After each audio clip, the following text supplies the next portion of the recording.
Nas janelas da cidade, cada luz guarda uma história. Uns choram em silêncio, outros tentam recomeçar. Tem gente sonhando e gente só tentando respirar. O tempo corre, os dias se atropelam e o coração, sem perceber, vai ficando cansado, vazio, desatento. Há tanto barulho lá fora que esquecemos o som da alma. Em meio ao caos, há um ritmo mais antigo, mais sábio, mais vivo, o ritmo de quem caminha com Jesus. Desacelerar não é parar, é voltar a andar no compasso certo, é reencontrar o descanso, a fé, o propósito. Porque a pressa rouba o sentido, mas a graça nos ensina a respirar outra vez.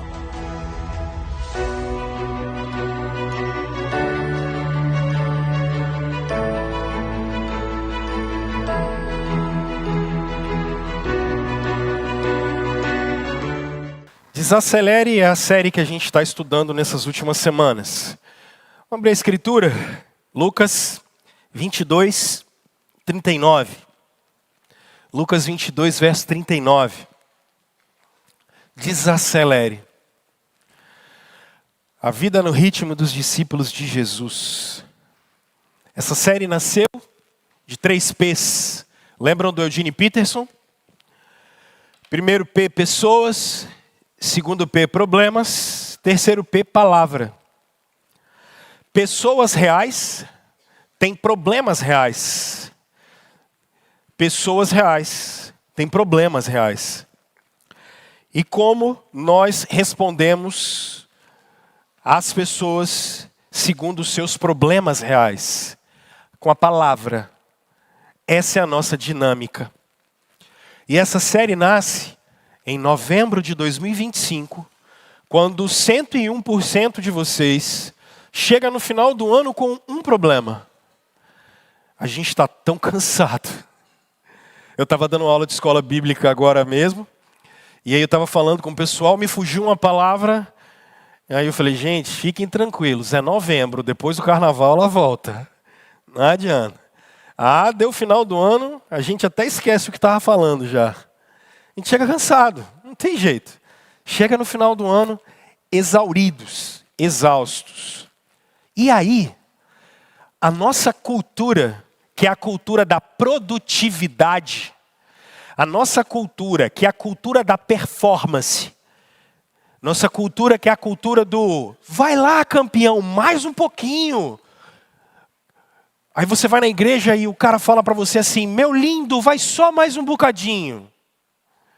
Aí o evangelho está olhando para a gente dizendo assim, segura pessoal, existe uma vida em que vocês conseguem ser produtivos, mas não tem esse barulho na alma. Vocês conseguem trabalhar sem viver angustiados e ansiosos, preocupados com o dia de amanhã. Vocês conseguem ter um ritmo de vida em que vocês conseguem fazer tudo o que vocês fazem, mas não ter um coração seco e árido, não ter uma vida árida, não ter uma vida morta. E aí a gente olha, o nível de psicotrópico que a gente toma, ansiolítico, dormindo mal, desesperados, preocupados com dinheiro, com imagem, preocupado com a opinião do outro, preocupado com essas coisas que vão drenando a única coisa que a gente não consegue retomar, tempo. Drenando uma outra coisa da gente que é energia. E aí a gente chega tão cansado em casa, que a gente não tem mais energia para cuidar dos filhos, não tem mais energia para cuidar da família, não tem mais energia para cuidar do corpo, não tem mais energia para cuidar do coração. Porque perdeu tudo na correria, perdeu tudo na ansiedade, perdeu tudo na preocupação, em nome da performance, em nome da produtividade. E o Espírito Santo nessa série está querendo dizer para a gente assim, precisa disso mesmo? Foi para essa vida que Jesus morreu e ressuscitou? Foi para isso? Então, a gente está sendo chamado a desacelera, gente. Calma. Então, nós conversamos sobre desacelerar para a gente ter uma agenda mais redimida. Para a gente ser senhor daquilo que a gente faz nos nossos dias. Porque se lembrem, Jesus não cabe na sua agenda. Você só tem agenda por causa de Jesus. Ou Ele é senhor dos seus dias, ou Ele é senhor de cada minuto, ou Ele não é o seu senhor. Jesus não tem 1 minuto do seu dia, Ele tem a sua vida por inteiro.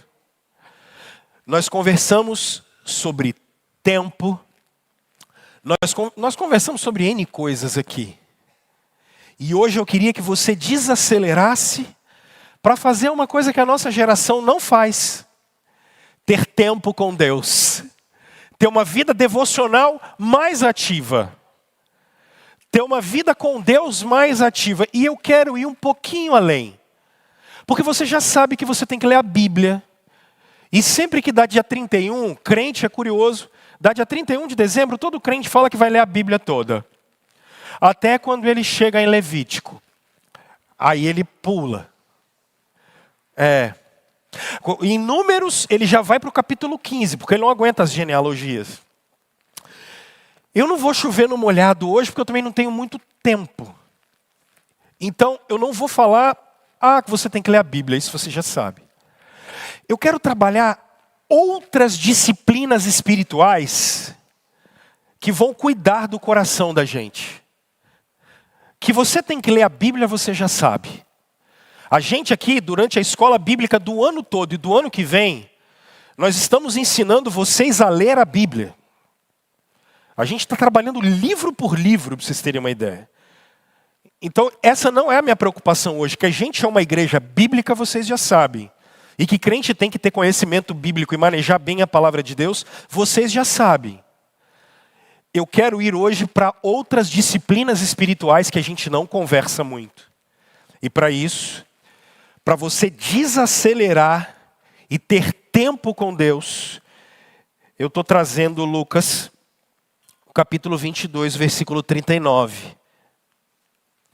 O texto bíblico diz um negócio para a gente. Olha como ele começa. Como de? Jesus tinha um hábito na vida dele.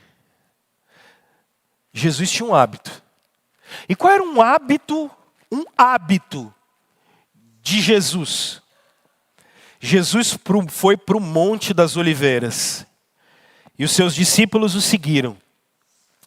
Chegando ao lugar, ele lhes disse: orem, para que vocês não caiam em tentação. Ele se afastou deles por uma pequena distância. Quem está com a revista atualizada está com um tiro de uma pedra. Estava alguns metros, assim, talvez até no final ali. Ajoelhando-se, ou ajoelhou-se, e ele começou a orar. Pai, se queres, afasta de mim esse cálice. Contudo, não seja feita a minha vontade, mas a tua. Apareceu-lhe então um anjo do céu que o fortalecia. Estando angustiado, ele orou ainda mais intensamente. E o seu suor era como gotas de sangue que caíam no chão. Quando se levantou da oração e voltou aos seus discípulos, encontrou-os dormindo. Dominados pela tristeza. Por que estão dormindo? Perguntou-lhes. Levante-se e orem, para que vocês não caiam em tentação. Vamos orar, meus irmãos. Pai, está diante da palavra do Senhor, e a gente quer só refletir um pouco nela e ser abençoado nesse período. Ilumina o seu povo, nós te pedimos, em nome de Cristo Jesus. Amém. Meus irmãos, o Deus do cristianismo não é uma ideia. O Deus do cristianismo não é uma ideia. Ter pensamento sobre Deus. Ter pensamento sobre o Senhor. Ter pensamento sobre quem é Jesus. não significa conhecermos Jesus. Uma pesquisa que eu estava lendo essa semana, 95% dos brasileiros acreditam numa força superior. Eu não estou dizendo que 95% dos brasileiros acreditam em Deus. Porque aqui, agnósticos também estão no meio. O agnóstico é aquele que não sabe se Deus existe ou não, mas ele está aberto ao mistério. 95% dos brasileiros está aberto à espiritualidade.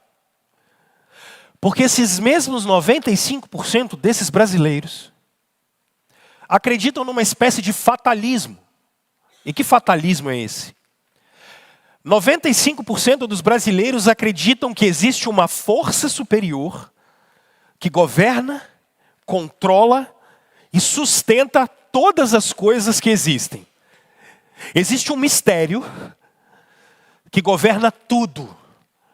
Isso só mostra que o brasileiro, na verdade, é um povo crédulo. Crédulo demais. É um povo que tem fé.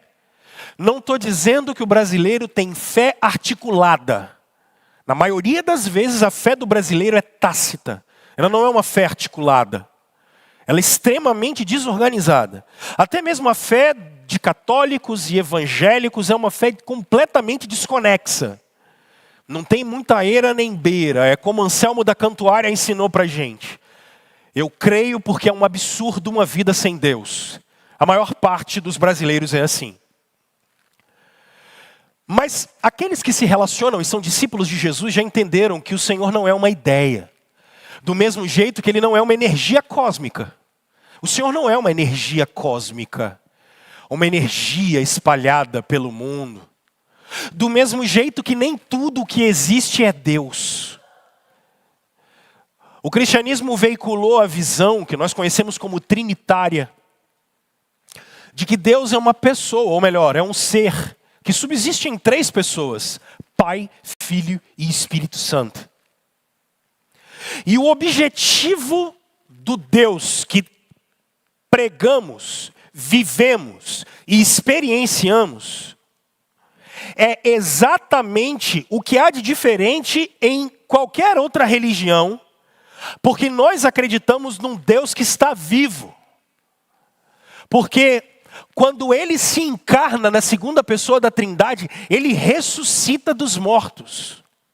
A ponto do apóstolo João nos ensinar que aquilo que nós vimos, aquilo que nós pegamos, aquilo que os nossos olhos tiveram contato, aquilo que nós abraçamos, ele está falando de Jesus, sobre o verbo da vida. Porque o Deus ao qual pregamos, nós conseguimos falar e ouvir.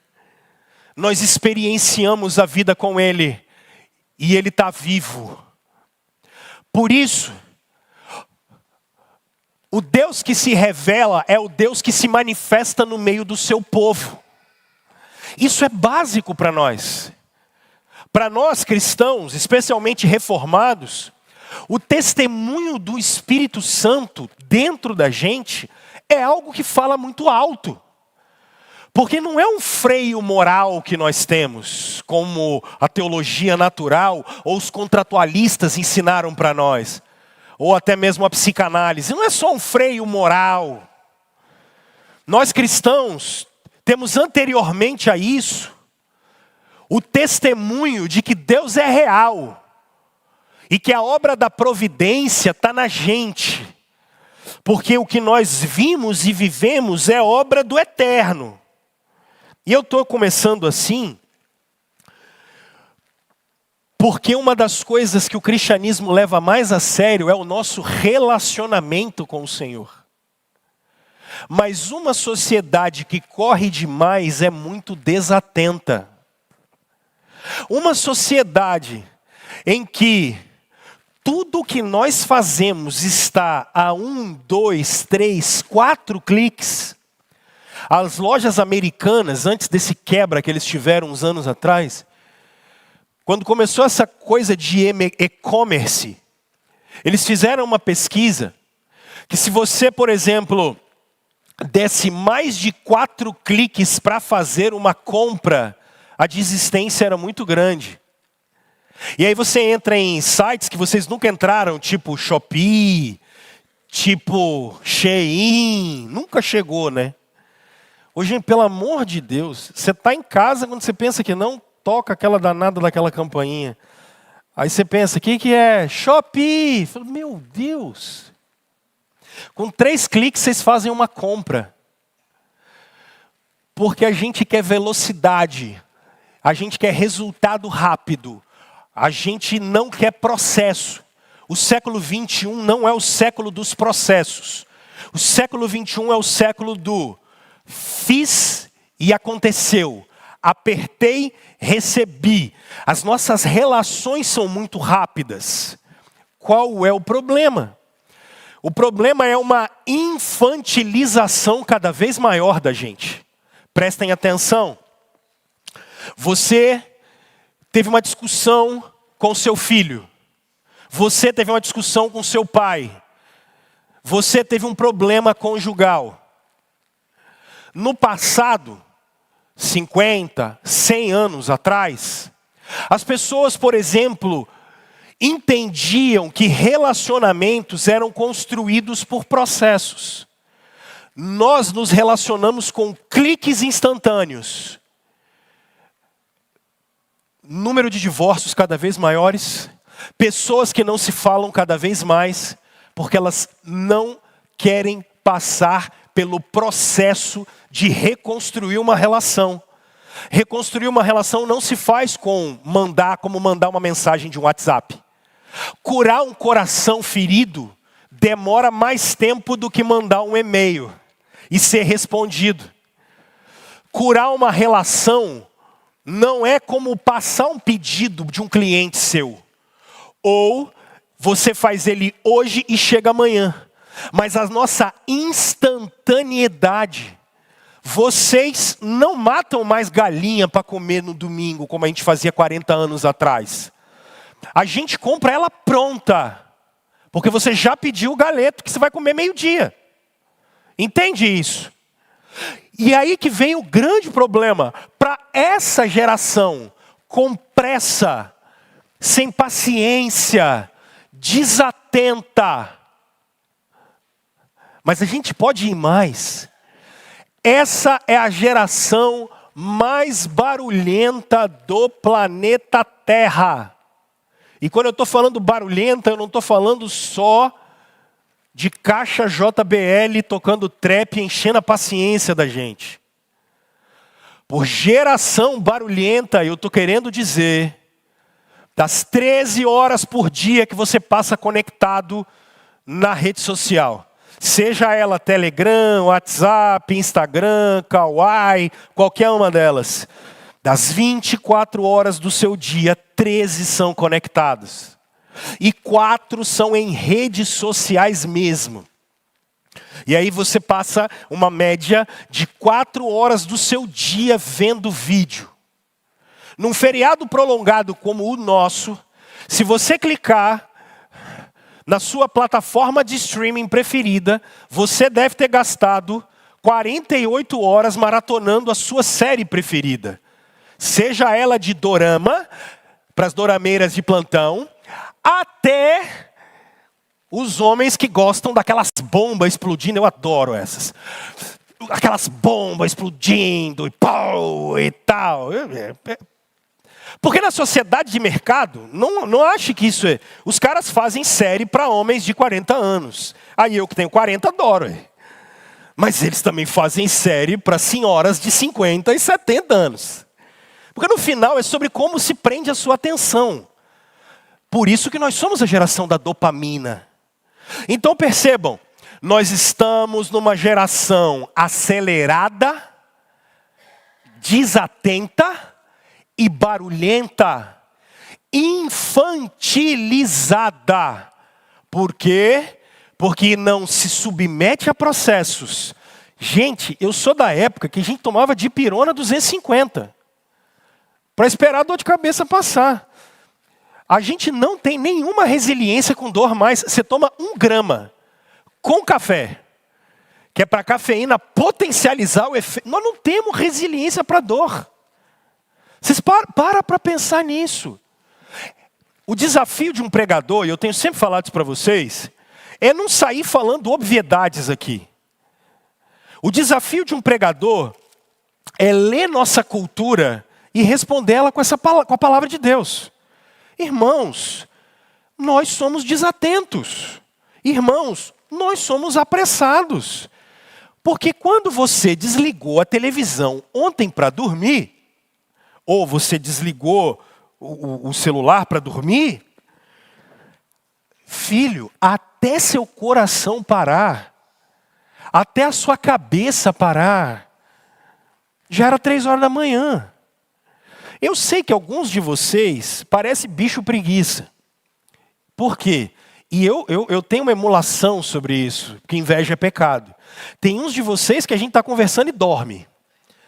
Rapaz, encosta assim, pô! Como é que pode, homem? Gente, vocês têm que dar um curso para nós desse trem. É sério. Eu sou acelerado. Rapaz, para dormir eu não sou assim, não. Tem uns que você está conversando que você pensa que não. Ele está orando. Ele já foi, irmão. E pode estar onde for. No ônibus, sai batendo a cabeça. Cara, como vocês conseguem, viu? Mas a maior parte da gente não é assim. A alma não tem descanso. E aí, como é que se relaciona com Deus? Porque a última característica dessa geração barulhenta, desatenta, com pressa, infantilizada, é materialista. Vocês vivem correndo atrás de dinheiro. O Deus da gente é o cartão de crédito. Você quer ver uma frase para você tatuar? Mostre-me seu cartão de crédito e te direi quem és. Mostra-me sua fatura e direis o seu caráter. É sempre assim. Tem uns de vocês que já estão endividados para 3 anos para frente. Já refinanciaram tudo e já viraram escravo de banco há muito tempo. Já pegaram o FGTS, já está até 2095 devendo o FGTS, que veio aquela caixinha do banco brilhando, você falou, uau, confiaram em mim. Que nada, te escravizaram, bobão. Porque você quer ter dinheiro na hora. Cara, o brasileiro não tem educação financeira, eles enganaram a gente. Enganam a gente com esses financiamentos malucos. Porque a gente está atrás de dinheiro. O tempo todo. Você trabalha igual maluco. Não é por conta do bem-estar da família, não. É para ter dinheiro mesmo. Porque o que faz a gente se sentir forte, poderoso e seguro é o quanto de grana entra todo mês. Quanto mais ativo a gente tiver, melhor. É isso que a gente ama. E aqui eu não estou falando que você não tem que trabalhar, não tem que ser responsável, não é nada disso. Eu estou falando porque a gente é uma farsa tão grande que a primeira vez que você toma um prejuízo, você entra em desespero. Porque esse é seu Deus. Nosso Deus é material. É um materialismo. É quanto a gente compra, é quanto a gente é capaz de produzir. A gente bate no peito, perdeu 4 casamentos, mas tem dinheiro. Não viu a criação dos filhos, foi super ausente. Nossa, mas eu tenho 1 milhão na conta. Isso é a gente. Fazendo hora extra, hora extra, hora extra, hora extra, hora extra. Aí você fala assim, para que isso? Não, é só para eu ter uma vida melhor. Não é, porque o nosso Deus é material. Material. A gente só se sente bem assim. Como essa geração vai parar para ter vida devocional, gente? Não vai. Essa geração quer depender do próprio braço. Essa geração quer depender da própria força. Essa geração vai morrer ansiosa, preocupada, sem confiar na providência. Essa geração não desacelera. Essa geração não confia. Essa geração não tem tempo com Deus, porque não aprendeu a se relacionar com o Senhor. Ela só acha que é trabalho, produção. Ela só vive correndo de um lado para o outro. Para isso, o Evangelho veio dar uma resposta diferente para nós. Vocês estão diante da maior batalha já vivida na história da humanidade. Não foi a Segunda Guerra Mundial, embora ela tenha sido uma tragédia. Não foi a primeira guerra mundial, embora ela tenha sido uma outra tragédia, e talvez nunca tenha morrido tanta gente como no século XX, na história da humanidade. Em 2 guerras nós matamos mais do que toda a história da humanidade. Aqui, vocês estão diante do Filho de Deus, num jardim. O Filho de Deus está num jardim. Porque o primeiro Filho de Deus também esteve num jardim, com a sua companheira. O nome dele era Adão. Ele estava num jardim com tudo. O jardim era sacrificial e tudo estava naquele jardim para ele. Ele não precisava de nada mais. Mas, talvez, ele tenha dado mais voz à cultura do que ao Deus Criador, e ele resolve fazer um mundo à sua imagem e semelhança. Num jardim, o primeiro Adão cai e leva com ele toda a humanidade. Eu e você, herdeiros do pecado de Adão, nosso primeiro pai. Mas agora, num outro jardim, encontra-se o segundo Adão, o apóstolo Paulo nos ensinou. O Filho de Deus, que veio sem pecado. O objetivo dele, começar uma nova humanidade.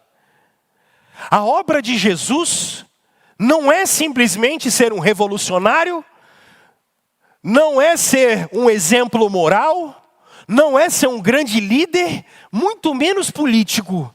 O objetivo de Jesus é reconciliar a raça humana com Deus Criador. E ele vai fazer isso, encarnando numa virgem, sem desobedecer a Deus, obedecendo o Senhor ativamente na sua vida, sem pecado, podendo ser a oferta pelos nossos pecados. E agora, depois de viver uma vida inteira sem pecado, o Filho de Deus está num novo jardim. E o jardim, agora, não é mais um paraíso, é o Monte das Oliveiras. É o lugar da prensa. É o lugar em que o óleo vai ser feito. E para que o óleo seja feito, ele precisa ser pressionado. Ele precisa ser apertado. Ele precisa ser amassado. E essa é a maior batalha que a humanidade vai viver. Cristo está sozinho. Porque ele sai da ceia em que ele estabelece a Santa Ceia e ele sabe que a narrativa de João nos diz que o tentador e o traidor se aproxima. E ele diz, vamos, porque o príncipe desse mundo se aproxima, mas ele nada tem em mim. O príncipe desse mundo já estava sendo julgado, nosso Senhor disse. E agora nós vemos o Filho de Deus num novo jardim, não no Éden. Mas como é que nosso Senhor está? Com medo, sozinho e angustiado. Ele sabe o que tem na frente dele. Ele sabe o que vai acontecer com ele logo adiante. E isso angustia. Meus irmãos, o que angustia Jesus Cristo não é a prisão romana. O que angustia Jesus não é apanhar dos romanos. Gente, quanta gente apanhou na história, apanha e ainda vai apanhar. Quanta gente ainda é morta com requintes de crueldade no nosso tempo. E sempre foi na história. Não é o legalismo dos fariseus que deixa nosso Senhor angustiado. O que deixa nosso Senhor angustiado é o cálice da ira de Deus. Porque sem derramamento de sangue não há perdão de pecados. O que deixa Jesus angustiado é o fato de saber que o meu e o seu pecado vão cair em cima dele. E naquele momento, ele não vai poder contar com a presença do Pai. Naquele momento em que a ira de Deus está passando, agora não sobre o Egito, a ira de Deus está passando em cima da criação inteira. É isso que está deixando o nosso Senhor com medo. Nosso Senhor conhece o efeito do pecado. Nosso Senhor conhece o efeito da ira de Deus. E isso deixa nosso Senhor angustiado. Ele leva os seus amigos porque ele sabe que o que vai acontecer com ele é extremamente angustiante. Gente, Jesus está com uma angústia tão pesada, mas tão pesada que dele, os vasos sanguíneos dele se rompem. E a angústia é tão forte que ele começa a suar sangue. Tamanha angústia do Senhor. E o que Jesus faz na hora da angústia? Primeiro ele pede ajuda dos seus amigos, que dormem. Que coisa horrível é você passar por um momento de angústia e dificuldade na vida e não tem ninguém do seu lado. E está sozinho. Que coisa horrível é você estar angustiado. E nosso Senhor ora. Na narrativa de Mateus, ele ora e chora. Ele se derrama diante do Senhor. Ele está ajoelhado, prostrado. O texto nos diz que no meio dessa grande batalha, um anjo aparece para consolar nosso Senhor. O anjo aparece para consolar Jesus, e quando aparece para consolá-lo, vocês vão notar, e eu disse isso pregando semana passada, quando Jesus sai do Getsêmani, ele não fala mais nem uma palavra. Vocês não veem Jesus angustiado mais. Acabou. Quando Jesus sai do Getsêmani, a única coisa que perguntam para ele é você? Ele diz, sou eu. E ele não fala mais nada. A única coisa que a Bíblia fala dele é que ele não abre a boca como um cordeiro. Você olha para Jesus e ele está em paz. Nosso Senhor vai passar pelo momento mais difícil que qualquer ser humano poderia passar. Ele está levando a carga que nenhum ser humano poderia levar. E nosso Senhor está em paz. Ele não abre mais a boca. Você só vai ver Jesus falando de novo, articuladamente, depois da ressurreição. Porque o que ele faz é falar pequenas palavras. Mulher, eis aí o seu filho. Filho, eis aí a sua mulher. Tenho sede. Mais nada. No meio daquela acusação toda, Jesus está em paz. No meio daquela tribulação inteira, Jesus está em paz. Porque no meio daquela tribulação toda, sabe o que a gente está aprendendo com o Salvador? Ele está desacelerando. E olha, que Pedro ainda arranca a espada dizendo, bora Senhor. Pedro diz, vamos acelerar Jesus, é agora. Jesus diz, guarda isso, eu não vim para isso. Eu vim cumprir a vontade de meu Pai. E ele está em paz. Ele vai cumprir. Ele até pede a Deus, será que você pode mudar o seu plano? E o Senhor olhou e falou bem assim, filho, não dá. E ele diz, vamos até o final então. Pessoal, o que é que a gente pode aprender aqui para a vida da gente? Com esse exemplo de nosso Senhor. O que o Espírito Santo quer fazer com você? Meus irmãos, desacelerem para ter uma vida devocional. E eu queria ir mais longe. Cultive uma disciplina espiritual chamada solitude. Pelo amor de Deus, anota isso. Não se esqueça disso. Isso aqui é para você treinar. Você vive correndo, carro, Uber, produtividade, academia, músculo, corpo, remédio, blá blá blá e tudo. E vai para cá, vai para lá. Solitude. Solitude não é solidão.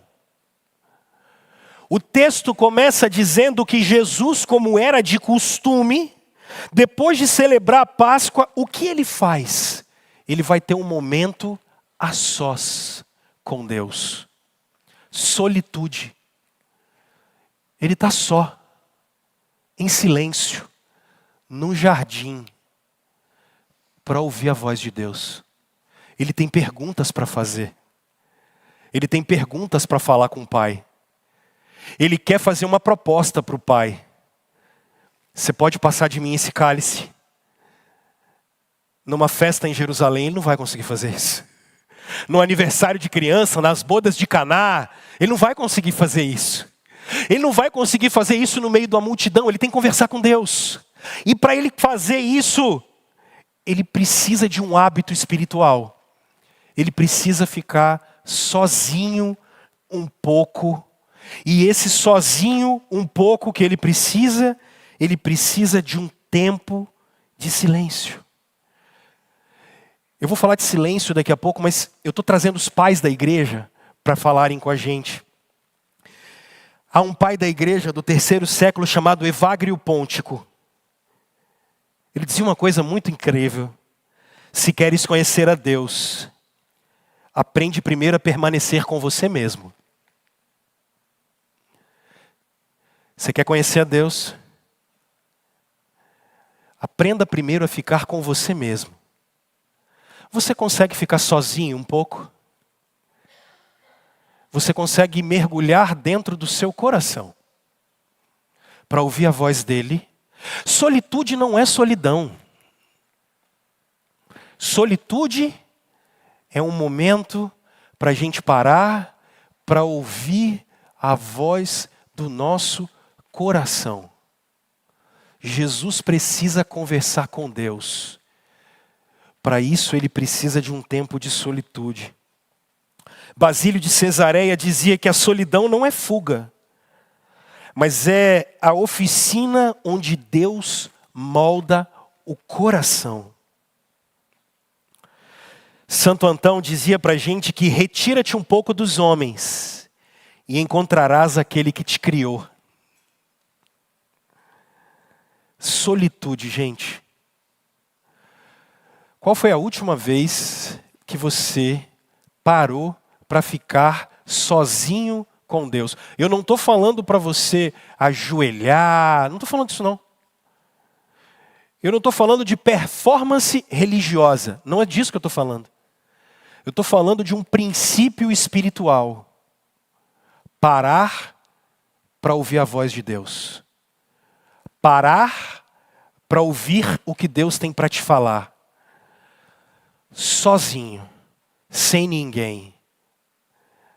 Nós nem sequer consideramos isso como uma disciplina espiritual nossa. Você não ouve falar disso em igreja. Porque é só vitória, é só vitória, é só vitória. É só luz, barulho, parece boate. Ou então são rituais engessados. E o Espírito Santo precisa olhar para a gente e falar assim: gente, qual foi a última vez que vocês ficaram a sós com Deus? A sós. E aqui, deixa eu fazer umas aplicações rápidas. Não espere chegar o caos para você ficar em silêncio e ficar com Deus. A maior parte dos momentos em que nós temos fervor espiritual é só quando a gente vive momento de angústia e de aflição. Cristãos, ao longo da história, sempre tiram momentos a sós com Deus. Filho, desacelere para ter tempo de solitude. Você e Deus. Sua agenda vai te engolir. O entretenimento vai te engolir. Os deuses falsos vão te engolir. Você, autodeterminado, precisa no meio da sua agenda diária dizer: vou tirar um tempo de solitude, eu e o meu Senhor. Seu coração precisa respirar. Tua alma precisa ouvir a voz do Criador. Deus molda o meu e o seu coração quando ninguém está olhando. A maior parte de nós quer vir num encontro, numa quarta-feira da bênção, receber um milagre urgente. Isso é ser evangélico no Brasil. Jesus está olhando para nós e dizendo: a gente vê o Senhor todo dia, o tempo todo, quando o encontra na solitude. Os maiores milagres que Deus vai fazer na minha e na sua vida são quando estivermos a sós com Ele.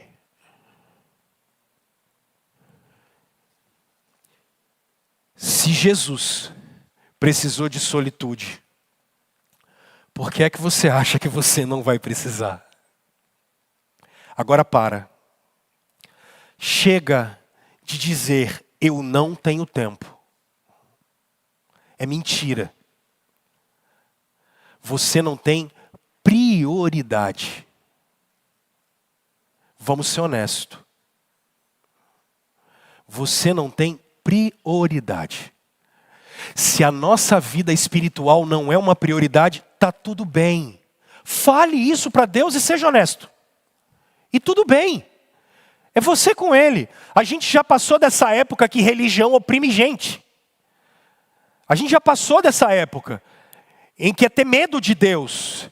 É que eu olhar para você e falar, se você não fizer isso, vai vir fogo do céu. Para. Essa coisa medieval, para. Aqui é o que nós aprendemos com o pastor Glauter no seminário da Reforma. Deus não tem filhos prediletos. Mas Deus tem amigos mais chegados. Deus não tem filhos prediletos. Deus tem amigos mais chegados. Se você não quer ser amigo de Deus, tudo bem. Se você não quer ser conhecido nas regiões celestiais, tudo bem. Você não vai para o inferno por causa disso. Sua vida não vai ser um inferno por causa disso. Chega dessa barganha e dessa troca.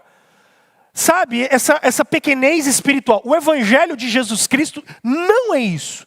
A pergunta é, como você quer ser conhecido diante de Deus?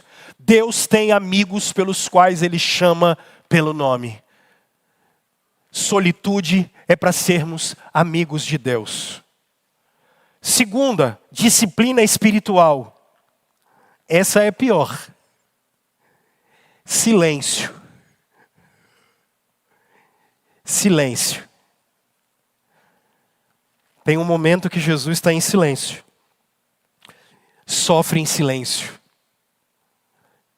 Silêncio. Engraçado que o Foucault dizia para nós que quanto mais palavras a gente falasse, quanto mais linguagem tivesse, mais barulho tivesse. E o Foucault dizia que isso seria a humanidade no futuro, e ele estava com razão, né? As redes sociais estão aí para dizer isso. Barulho, barulho, barulho, barulho, barulho, barulho, barulho, barulho. E para vocês que me conhecem, vocês estão vendo que eu estou até pregando mais devagar, né? Mas é de propósito, eu me preparei a semana toda. Juro. Eu me preparei a semana toda. Porque para falar de silêncio, eu estar gritando igual um maluco aqui, que de vez em quando eu fico, não. Você que tem facilidade para dormir, Deus te guarde, porque hoje eu vou falar baixinho. Costa a cabeça aí, Ivan. Estou acabando já. Silêncio. Ninguém aguenta essa quantidade de barulho não, gente. Intencionalidade na solitude. Às vezes todo mundo vai dormir e você vai tirar o seu tempo. Às vezes vai ser no meio do dia e você vai tirar o seu tempo. Você vai escolher isso. Agora, uma disciplina espiritual que nós não temos é silêncio. Silêncio faz brotar de dentro do coração da gente a dor verdadeira. Silêncio faz a gente conseguir parar de tentar e arrumar solução para tudo na vida da gente, para deixar a voz do coração sair. Silêncio faz com que a gente tenha submissão sem autopiedade. para ouvir a voz do coração e a voz do Espírito. Inquietos, e colocamos a culpa no déficit de atenção e na hiperatividade. Colocamos a culpa no TOD. Eu até entendo que a gente está descobrindo esse monte de coisa e tem que tratar, tá tudo bem. A maior parte de nós não é hiperativo não, gente. A maior parte de nós é inquieta. Não sabe respeitar processos. Não sabe ouvir a voz do coração. Silêncio não é abandono. Silêncio, pessoal, é um solo sagrado para a escuta. Tiago disse para nós que a gente tem uma boca e 2 ouvidos. Sem silêncio não há escuta. Os pais da igreja vão nos ajudar. Gregório Nazianzeno dizia que falar de Deus é grande coisa. Mas maior ainda é se silenciar diante dele. Qual foi a última vez que você conseguiu ficar em silêncio diante de Deus? Agitados e cheios de informação. Dopamina e adrenalina na sua veia, cortando na alta. Não consegue ouvir a voz do Senhor. Aquela perninha, como é que é o nome da síndrome da perninha? Que fala? Da perna, como é que é? Que a perna não para. Como é que é o nome dessa síndrome? Pá? Felipe tem? Eu já tive mais. Eu tento me controlar. Silêncio. João Cassiano dizia para nós que o silêncio do coração é a mãe da oração pura. O silêncio do coração é a mãe da oração pura. Isaac da Síria dizia para nós que o silêncio é o mistério do século futuro. Palavras são para esse mundo. Silêncio. Jesus está em silêncio. Você já viu que você vai ter que se desafiar para ter disciplina espiritual, né? E esse negócio de espiritualidade não é performance religiosa. Eu posso sair daqui gritando e profetizando. É isso que os homens gostam, né? Jesus está querendo conhecer vocês no silêncio. Como de costume, ele ia ficar em silêncio. Aplicações simples, gente. A alma de vocês precisa de momentos onde você não fala, só ouve. Preste atenção na antropologia bíblica. A nossa consciência vem da alma. A nossa alma é consciente. A nossa alma tem exercícios espirituais. É por isso que a gente precisa parar para ouvir a alma. Bavinck trabalhava na psicologia dele uma coisa incrível. O nosso aparato cognitivo, a maior parte dele é simplesmente para ser uma ponte de contato entre a nossa parte material e física e a nossa espiritualidade na alma. Um elemento imaterial, consciente, que quando morrermos vai para perto de Deus. Berkoff dizia que a gente precisa parar para que a alma tenha exercícios espirituais. A gente nem pensa nisso. Silêncio. O silêncio, gente, vai revelar o que a pressa esconde. É mais fácil correr de um lado para o outro do que encarar seus pecados interiores. É mais fácil correr de um lado para o outro do que parar para ouvir o seu coração com as suas iniquidades. É mais fácil correr de um lado para o outro e fazer performances religiosas do que parar para ouvir a voz interior do coração dizendo o que precisa ser feito. Silêncio. Em tempos de tanta confusão, silencie para ouvir a Deus, não para ouvir seus medos, não para ouvir os seus achismos, nem as suas intensidades daquilo que você acha que tem que fazer. Silêncio. Terceiro que esse texto ensina para nós, algo que está extinto no nosso tempo. Oração. que Jesus está fazendo, pessoal? Jesus está tirando um tempo para falar com Deus. Oração. Jesus não está orando como a gente faz. Vocês até oram assim como eu. No carro, no ônibus, andando, correndo, malhando, fazendo comida, lavando louça, limpando casa. Percebe? A gente até tem tempo com Deus. Mas deixa eu fazer uma coisa simples. Quando você vai conversar com um amigo, quando você vai conversar com um parente, quando você vai conversar com alguém e você quer ser ouvido, você gosta que essa pessoa, enquanto você está falando com ela fique andando e fazendo outras coisas? Ou você, quando está conversando com alguém, gosta de que aquele momento seja seu e dela por inteiro, para que você seja ouvido? Se você é assim e quer atenção, por que é que o Senhor não é digno da nossa atenção, pessoal?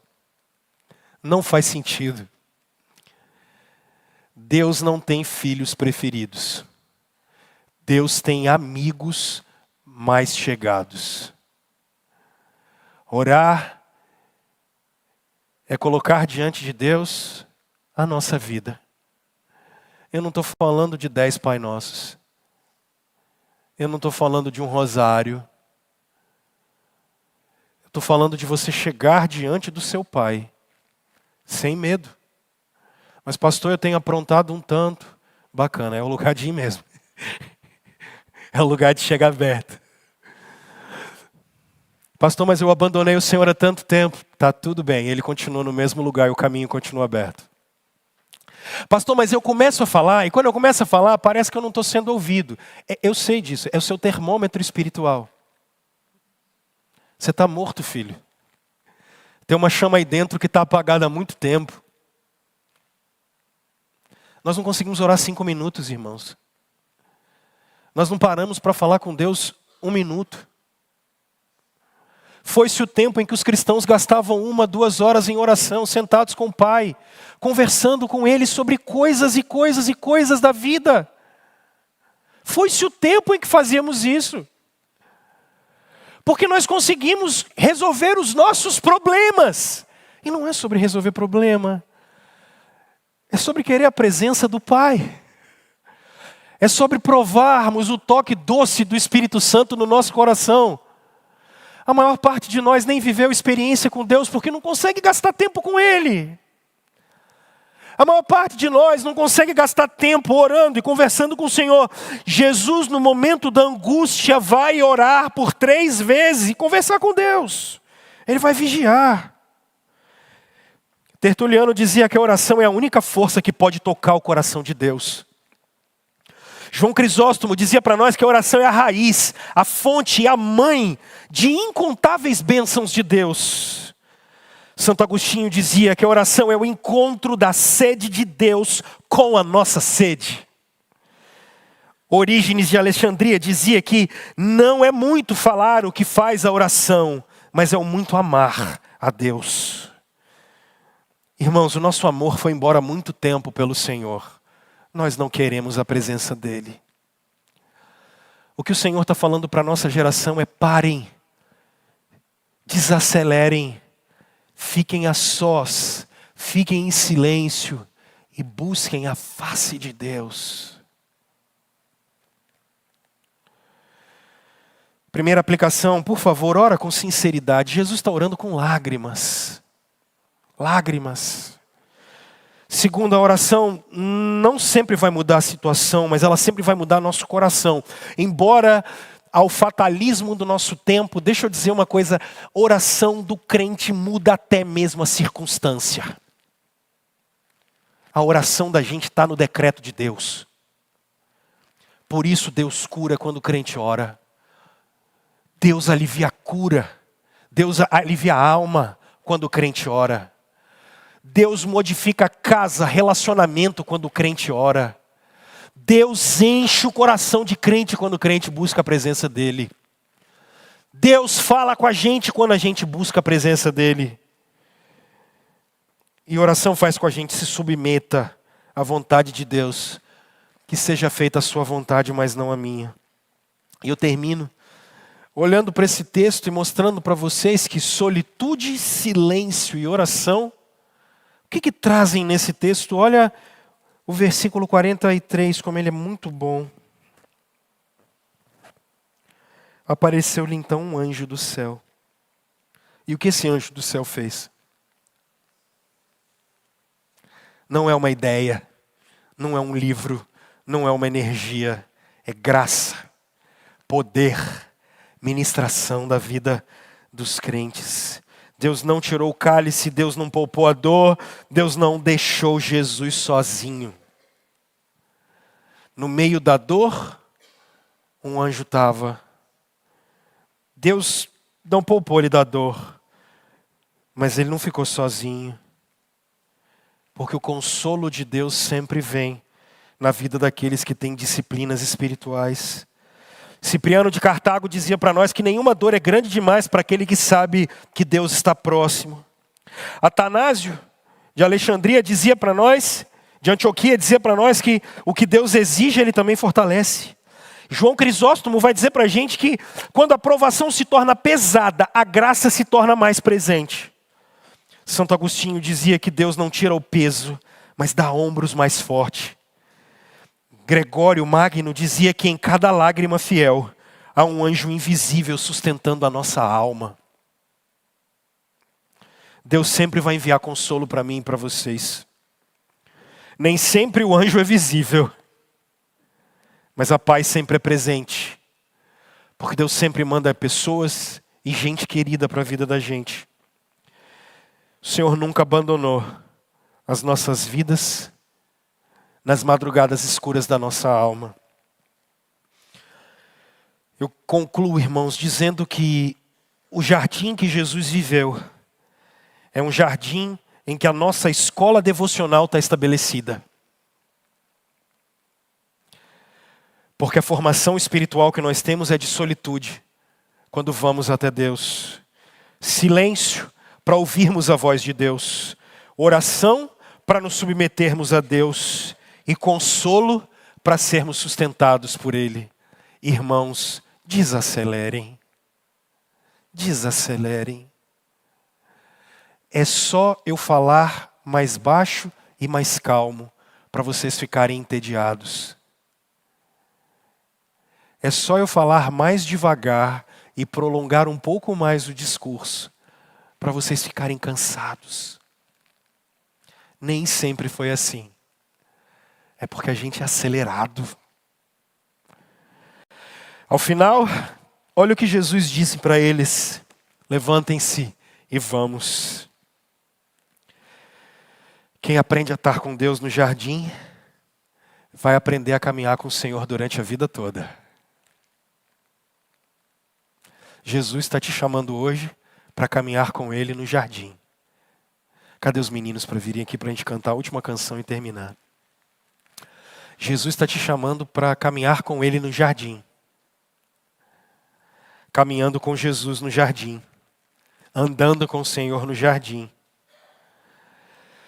O Senhor vai nos ensinar a caminhar a vida toda diante dEle. Desacelere. Desacelere.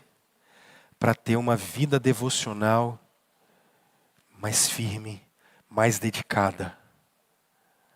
O Senhor está diante de nós.